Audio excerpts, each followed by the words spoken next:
hello hello चाचा जी आज के जो हमनी देश के हालात बा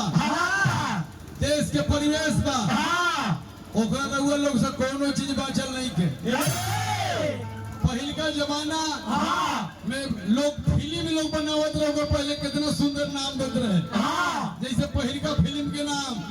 धरती मैया राम तेरी गंगा मैली माँ की सौगान ओकरा देखला के बाद कुछ आदमी के अकिल होके ज्ञान होके समाज में अच्छा संदेश होके आवाज के फिल्म के नाम सुनला के बाद हाथ फेल हो जाए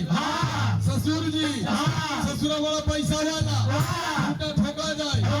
हमर बियाह तोहरे से हो तोहरे से फिल्म है का तो चोरवा बनल है दवा ऐसे संसार में कल वजह से बिहार में दारू बंद बा सामान हम कर रहा बानी के बंद बा लेकिन होमो डिलीवरी जारी बा बिहार में ना होके के चाहिए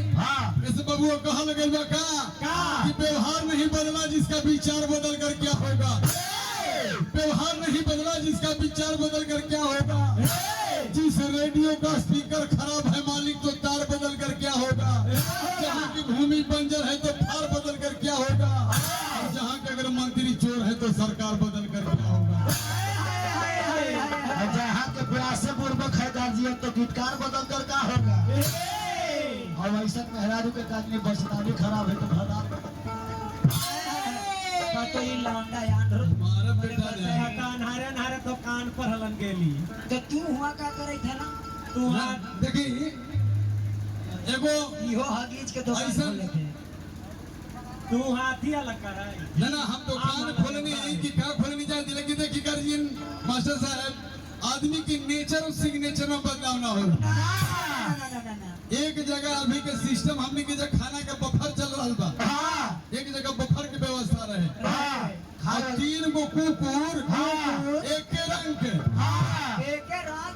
रंग के तीनों विचार करत रहे बाहर की कार्य लक्ष्मी नारायण चली कि ना चली तब तक ढेर देर वक्त पाई आ तीनों के ऊपर से चाठी देखलस कि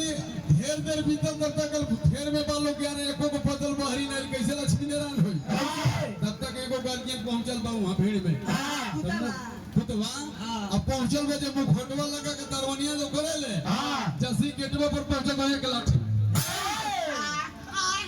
यहाँ तो पिटाई और तू नहीं यार फिर काले क्या व्यवस्था तो मत पूछो वन पीस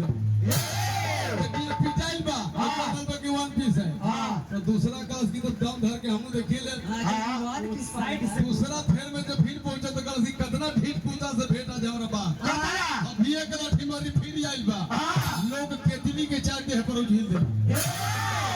यहाँ तो जरल तो काय का कई ले और तूने यार भी कहले कि क्या व्यवस्था है तोरे मत पूछो गरमा गरम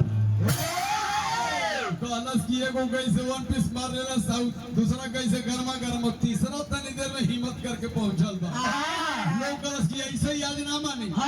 बिना व्यवस्था करे के ढीठा ही छोड़ले के काम बा लोग घेर घर के शुरू कइले जब गार्जियन मारल है जब वहाँ गई की कारे का व्यवस्था रखा के रे व्यवस्था तो उतना निमर रहे लेकिन लोग स्वागत इतना कर दिया अभिनंदन आदमी के जो चारित्रिक गुण होला चारित्रिक गुण में बताओ जीवन में वाला करा के जब उपलक्ष्य में हम आयल बने एगो पहले भजन से वाली ये संसार में कुछ नहीं है